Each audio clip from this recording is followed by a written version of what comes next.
Welcome to D I S में आप सबका बहुत बहुत स्वागत है। आशा करती हूँ कि आप सभी लोग बहुत अच्छे होंगे, बहुत बेहतर होंगे और बहुत अच्छा कर रहे होंगे अपने लाइफ में। तो डियर ऑल स्टूडेंट्स, जैसा कि आप जानते हैं कि यहाँ हम लोग रेगुलर क्या करते हैं, कुछ ऐसे सेशन के साथ प्रस्तुत होते हैं जो बहुत ज़्यादा फ्रूटफुल रहे, जिससे आपकी काफ़ी इन्फॉर्मेशन इन्हांस हो।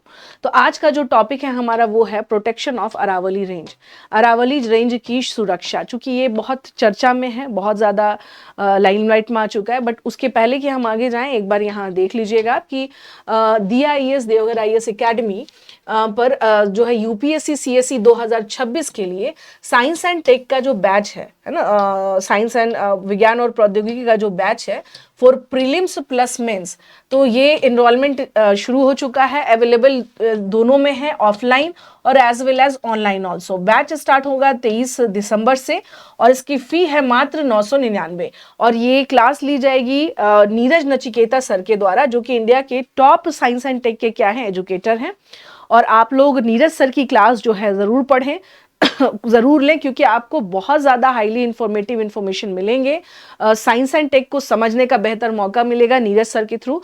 तो कोशिश करिए, और अभी तक अगर आप नहीं जुड़े हैं तो जुड़ जाइए और इस नंबर पे कॉल करके जो भी आपको इन्फॉर्मेशन लेनी है इस क्लास के रिगार्डिंग, इस बैच के रिगार्डिंग, तो आप लोग इस पर पूछ सकते हैं। तो जल्दी करिएगा बच्चों, क्योंकि ये 23 तारीख से ही बैच स्टार्ट होने वाला है, जो कि आपका प्रीलिम्स यूपीएससी CSE 2026 के प्रीलिम्स और मेंस दोनों के लिए ही है। तो चलिए बच्चों, आते हैं हम लोग आज देखेंगे यहाँ पर कि Aravalli, protection of Aravalli range के बारे में। अरावली चूंकि बहुत चर्चा में रहा, और ये कहना गलत नहीं होगा कि ये जो है गुजरात, राजस्थान, हरियाणा और दिल्ली में एक स्पाइनल कॉर्ड की तरह काम करता है, एक ऐसे रीढ़ की हड्डी की तरह जो जो खड़े होने पर, यानी कि ये कहा जाए कि इन राज्यों को विशेषकर बहुत सारे जलवायु प्रभावों से अरावली क्या करता है, बचाता है। तो आइए थोड़ा सा देखते हैं यहाँ पर कि क्या है अरावली रेंज को लेकर के इकोलॉजिकल एंड लीगल ओवरव्यू क्या है। The supreme court established a uniform definition of Aravalli Hills, prohibiting new mining leases in the region spanning Delhi, Haryana, Rajasthan and Gujarat. These hills play a vital role in preventing desertification, stabilizing the climate, conserving biodiversity and recharging जो है ground water. तो सर्वोच्च न्यायालय ने अरावली पर्वतमाला की एक समान परिभाषा स्थापित की, जिसके तहत दिल्ली, हरियाणा, राजस्थान और गुजरात में फैले इस क्षेत्र में नए खनन पट्टों पर रोक लगा दी गई।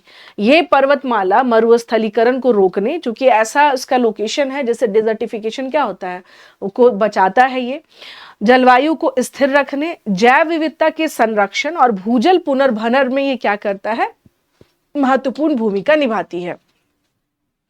अब आइए देखते हैं यहाँ पर कि जो हम बात कर रहे हैं यहाँ पर, ये जो बहुत इंपॉर्टेंट टॉपिक है और बहुत ज़्यादा अभी क्या है यहाँ पर, ये मुद्दा बहुत ज़्यादा अभी चल रहा है। और चूंकि जब हम बात करते हैं when we are talking about the sustainable development, तो सस्टेनेबल डेवलपमेंट का मतलब होता है कि हम और हमारी आने वाली पीढ़ियाँ, उन सब को क्या मिल सके, यानी हमारे ऐसा ना हो कि रिसोर्सेज का हम ही दोहन कर लें। तो अगर ऐसा देखा जाए तो जो जजमेंट अभी आया है उसके अकॉर्डिंग जो सस्टेनेबल डेवलपमेंट की धारा जो है या उसकी विचारधारा, वो क्या लगेगी, वो कमजोर साबित हो जाएगी।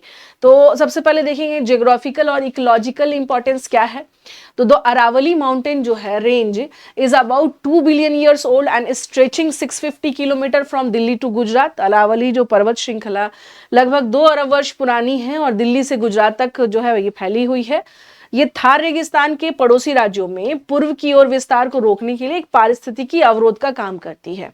So basically it acts as an ecological barrier against the eastward expansion of the Thar desert into neighboring state। ठीक है, तो यानी कि आप देख सकते हैं कि इसका जोग्राफिकल और इकोलॉजिकल दोनों ही इंपॉर्टेंस क्या है, बहुत ज़्यादा है। डिजर्टिफिकेशन हो जाए, वहाँ के जो है आपको जो है इकोलॉजिकल जो कंडीशंस है, इन सब को ये क्या करती है, बना करके रखती है। अब सवाल ये उठता है कि ऐसे में अरावली पर्वतमाला को बचाए रखना, द अरावली माउंटेन रेंज जो है, इसकी परिभाषा ने कैसे अचानक से इतना ज़्यादा जो है भविष्य पर भी सवालिया निशान लगा दिया, और कैसे इतना बड़ा इसके लिए जो है एक जो है लोगों में इतना विरोध जो है वो पनपने लगा। तो आइए देखते हैं अ न्यू डेफिनेशन। हमने देखा यहाँ पर कुछ न्यूज़पेपर से हमने जो यहाँ पर वो लिए हैं, जैसा कि एचटी मीडिया में आप देखेंगे न्यू डेफिनेशन। तो बेसिकली माननीय सर्वोच्च न्यायालय ने कहा था कि आप क्या करिए, इसे जो है डिफाइन करिए अरावली रेंज को।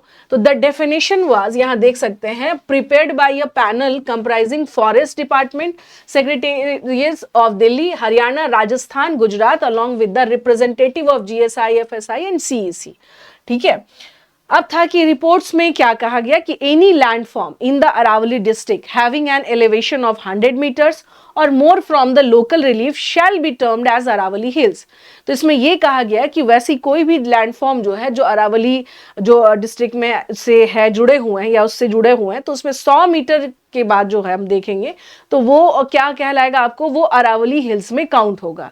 तो for measuring this the highest slope will be taken as a reference point and the 100 meters will be measured from the highest point on the slope to the lowest counter line on the hill।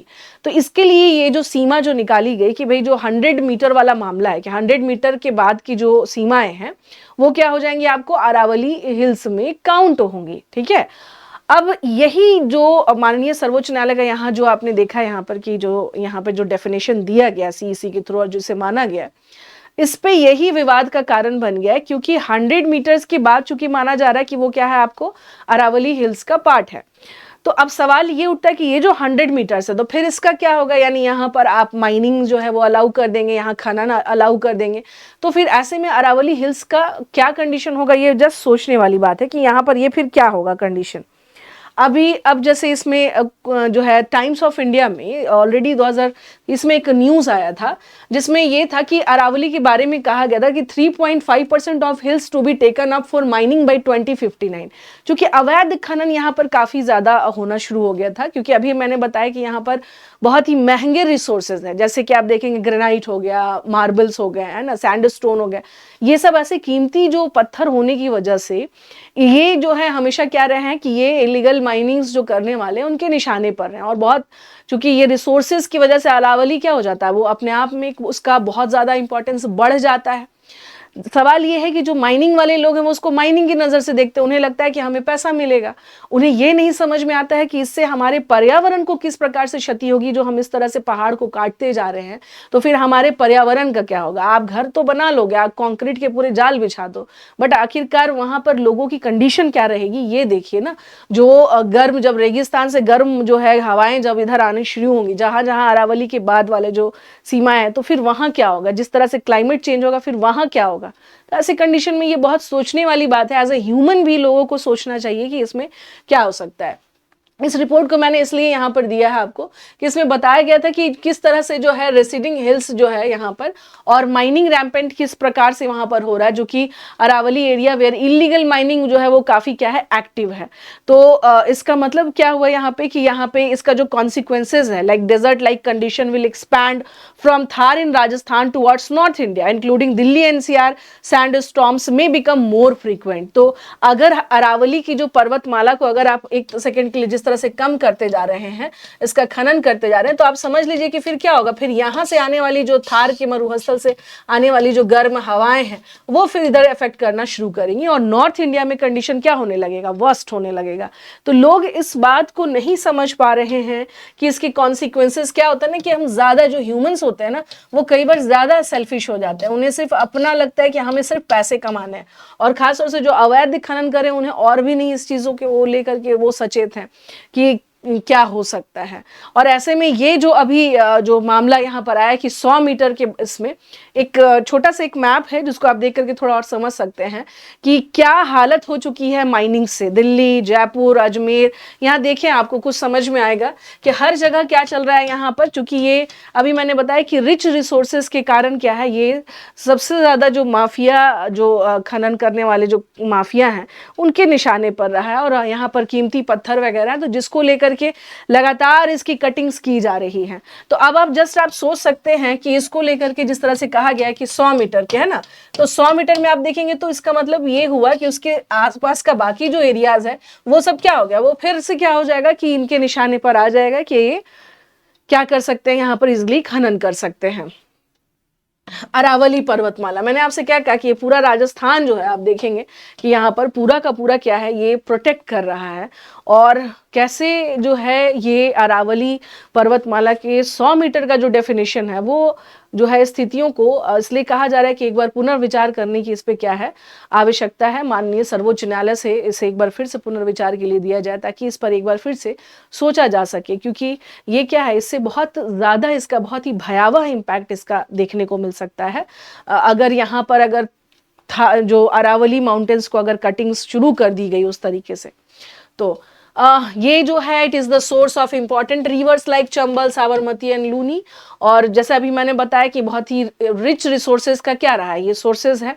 और mining और environmental concern में यहाँ देखेंगे, जैसे ऐतिहासिक रूप से यहाँ संसाधनों के लिए खनन होता है, लेकिन हाल ही में अत्यधिक खुदाई से क्या हुआ है, वायु गुणवत्ता और भूजल पुनर्भवन प्रभावित हुआ है। जैसे historically it has been mind for resources but recent excessive excavation has affected air quality and groundwater recharge.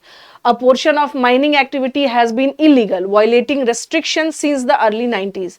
खनन गतिविधि का एक हिस्सा अवैध रहा है, लेकिन 1990 के दशक की शुरुआत से ही प्रतिबंधों का उल्लंघन हो रहा है। तो अब सवाल ये उठता है कि अगर इस तरह से खनन यहाँ पर लगातार चल रहा है और इस तरह से इलीगल माइनिंग हो रही है, तो जिस तरह से हालात हो रखे हैं, ऐसे में तो एक समय ऐसा आएगा कि पता चलेगा कि अरावली रेंज को ये क्या करेंगे, ये सब जो खनन माफिया हैं वो उसे अपने लिए ही क्या करेंगे, इसे समाप्त कर देंगे। बट ऐसे में इसे बचाना जो है वो क्या है, सबसे ज़्यादा महत्वपूर्ण है। तो देखिए क्या मामला हुआ था, ये इस पे भी देखते हैं। Supreme court intervention and recommendation क्या रहा है इसमें। तो 2024 में the central empowered committee CEC of the supreme court recommended a wide range of action scientific mapping of the Aravalli range. 2024 में माननीय सर्वोच्च न्यायालय की केंद्रीय अधिकार प्राप्त समिति ने कई प्रकार की कार्रवाइयों की सिफारिश की थी, जिसमें अरावली पर्वतमाला का वैज्ञानिक मानचित्रण था। ठीक है, इसमें environmental impact assessment of mining activities, जैसे खनन गतिविधियों का पर्यावरणीय प्रभाव क्या है उसका आकलन करना। उसके अलावा पारिस्थितिकी रूप से संवेदनशील यानी ban on mining in ecologically sensitive areas, पारिस्थितिकी रूप से संवेदनशील क्षेत्रों में खनन पर प्रतिबंध। Strict regulation of stone crushing units, पत्थर पे जो काटने वाली जो इकाइयां हैं उनका सख्त विनियमन करने की बात यहाँ पर कही गई थी। अब जो सीईसी ने अभी जो यही बात यहाँ पर हुई कि जो रिपोर्ट आई, जैसा कि इसमें बताया गया कि ऑलरेडी सीईसी है ना, उसके बाद फॉरेस्ट जो है हम देख रहे हैं यहाँ पर, तो इसके थ्रू जो है यहाँ पर कि अरावली जो है रेंज को लेकर के कि अरावली ग्रीन वॉल प्रोजेक्ट, चूंकि यहाँ पर एक प्रोजेक्ट भी चलाया जा रहा है। The project launched in June 2025 aims to expand the green cover in 5 kilometre buffer zone around the Aravallis in 29 districts, aiming to restore 26 million hectares of degraded land by 2030। तो जून 2025 में शुरू की गई इस परियोजना का यानी कि जो 2 ग्रीन वॉल है कि जो अरावली पर्वतमाला के आसपास का जो 5 किलोमीटर का जो एरिया है उसको बफर जोन में हरित आवरण का विस्तार करना है, और जिसका लक्ष्य होगा 2030 तक क्या करना है, 26 मिलियन हेक्टेयर जो वैसी भूमि जो कि क्या हो चुकी है, परती पड़ गई है, उसको फिर से क्या करना है, बहाल करना है। तो ये यहाँ पर क्या है कि ग्रीन वॉल प्रोजेक्ट ऑलरेडी चल रहा है। जैसा एक चीज और आपको बता दूं, भारत के संदर्भ में अगर आप देखेंगे तो हमेशा ऐसा रहा है कि भारत ने हमेशा पर्यावरण को ध्यान में रखते हुए ही अपने सभी परियोजनाओं को आगे रखा है। ऐसा नहीं है कि हमने पर्यावरण को ध्यान में नहीं रखा, हमने हमेशा रखा है। चाहे वो यूएन जो यूनाइटेड नेशन के जो प्रोग्राम्स चलते हैं जैसे कि डेजर्टिफिकेशन से रिलेटेड, उसके अलावा वृक्षारोपण से जो है कि हम कितना ज़्यादा वृक्षारोपण को बढ़ा रहे हैं, वृक्ष का आवरण कितना बढ़ रहा है, तो ये सब चीज़ों में हम क्या कर रहे हैं, लगातार इस पर काम कर रहे हैं। बट ऐसे में अभी ये मामला जो है कि हम यहाँ पर हमारा क्या रहेगा, definitional changes and their solution.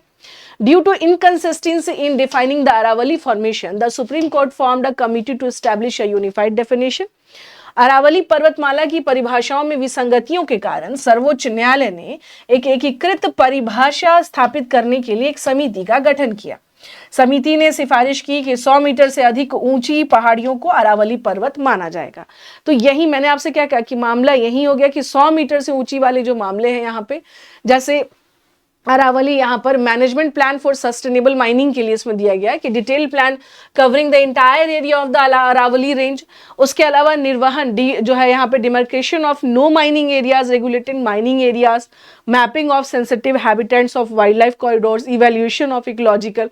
तो हम लोग इन सब चीज़ों को क्या है कि इसमें कोशिश कर रहे थे कि इस संपूर्ण क्षेत्र को कवर किया जाए, जो विनियमित खनन क्षेत्रों का सीमांकन किया जाए, वन्य जीव गलियारों का मानचित्रण किया जाए, और उसके अलावा पारिस्थितिकी प्रवाहों और वहन क्षमता का क्या किया जाए, यहाँ पर आकलन किया जाए।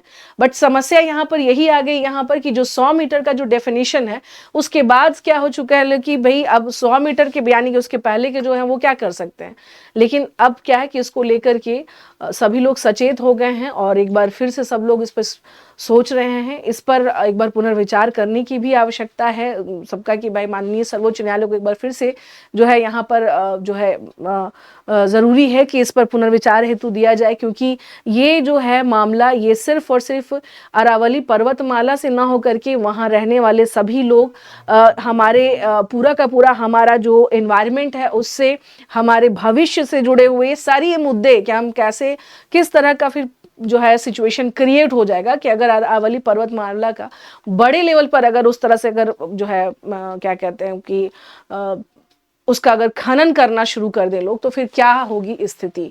तो ये बहुत सोचने वाली बात होगी। हालांकि इसमें कहा गया कि भाई जो हम ग्रीन जो यहाँ पर वॉल प्रोजेक्ट कर रहे हैं कि उसमें बफर जोन में उसको क्या करना बनाना है, वहाँ पे ज़्यादा से ज़्यादा ग्रीनरी लानी है। तो मैंने कहा कि हम लोग आप देखेंगे कि अब तक में ये रहा है भारत में कि हम लोग towards environment ecology we are very sensitive. हमने ज़्यादातर वैसे प्रोजेक्ट्स को क्या किए हैं, हमने जो है उस पर ज़्यादा काम किया। In fact we are also working on solar, जो है कि हम सोलर यूनिट पर ज़्यादा काम करें कि जिससे हम क्या कर सकें, अक्षय ऊर्जा पर ज़्यादा काम किया सकें। तो कहीं ना कहीं से अगर ऐसा होता कि अगर हम बहुत इनसेंसिटिव होते तो मे बी समझ में आता। बट अच्छी बात यह है कि इस जो है 100 मीटर के डेफिनेशन के बाद हम सभी लोग सचेत हैं और सजग हैं, और वी ऑल नो अबाउट कि दैट यहाँ पर फिर से क्या है कुछ ना कुछ जो है करने की आवश्यकता है, ताकि एक बार इसे फिर से रिडिफाइन करने की ज़रूरत है, ताकि ऐसा ना हो कि यहाँ इसके बाद जो है वो समस्या बढ़ जाए। और अगर कहीं भी कुछ गलत इंटरप्रिटेशन है, जैसे आपको मैं बता दूं कि आज के हिंदू न्यूज़पेपर में इसको लेकर के भी कहा गया है कि बहुत सारे इसको लेकर के मिसगाइड किए जा रहे हैं, या जो है न्यूज़ कुछ गलत जा रहे हैं, जो कि जो है वो सही नहीं है। इसे ठीक से समझने की ज़रूरत है। तो देखिए आने वाले समय में ये अब जो है आजकल में और भी जो न्यूज़ आएंगे उसमें और भी ये पता चलेगा कि इसको लेकर के क्या हो सकता है, और इसको लेकर के जो है राज्य सरकार क्या कर रही है, केंद्र सरकार इस पर क्या करेगी, ये बहुत महत्वपूर्ण होगा देखना। तो डियर ऑल स्टूडेंट्स, आज के लिए इतना ही। अभी तक जो लोग नहीं जुड़े हैं DIES से प्लीज़ जुड़ जाइए, और नीरज सर की क्लास जो है स्टार्ट होने वाली 23 तारीख से आप लोग अपना एनरोलमेंट ज़रूर कराइए। सो धन्यवाद, thank you so much to all of you.